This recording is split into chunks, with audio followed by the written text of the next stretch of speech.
நம்ம தமிழ்நாட்டை ஒரு தாயோட முகமா வரைஞ்சிருக்கேன் பாருங்க. இது எனக்குள்ள இருக்க ஓவியம் இப்படி வரைஞ்சுட்டான்.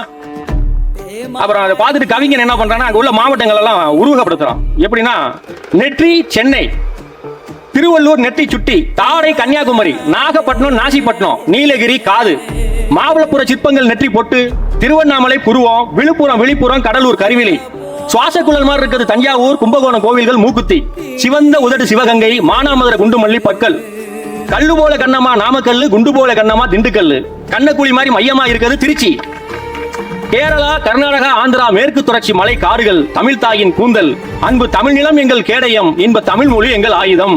இந்த படைப்பை 22 ஆண்டுகளா படைச்சோம். இதை எந்த ஆட்சியாளர் கையிலையும் ஒப்படைக்க எனக்கு மனசு வரல. என்றைக்கு தமிழ் தேசியம் உயருமோ விளையுமோ அன்னைக்கு போய் தமிழர்களின் அரசனுக்கு இதை கொடுக்கணும்னு நான் காத்துக்கிட்டு இருந்தேன். 8 வயதிலேயே எழுதுகோலை தூக்கிட்டேன். 8 வயதுல எழுதுகோலை தூக்கி இன்னைக்கு 50 வயதை எட்டிட்டேன். இன்ன வரைக்கும் எந்த அரசியல் கட்சி மேடையிலும் நான் ஏறினதில்லை. என்னை விலை கொடுத்து வாங்கவும் முடியல. நானா தமிழர்களின் அரசியல் தமிழ் தேசியம் என்றதை நாம் தமிழர் என்ற அடையாளம் கண்டு என் சொந்த செலவில் வந்து நின்றேன். யானையின் பசிக்கு சோழபரி போல ஒரு கவிஞனுக்கு 3 நிமிடம் மிகவும் குறைவு. நான் விடைபெறுகிறேன்.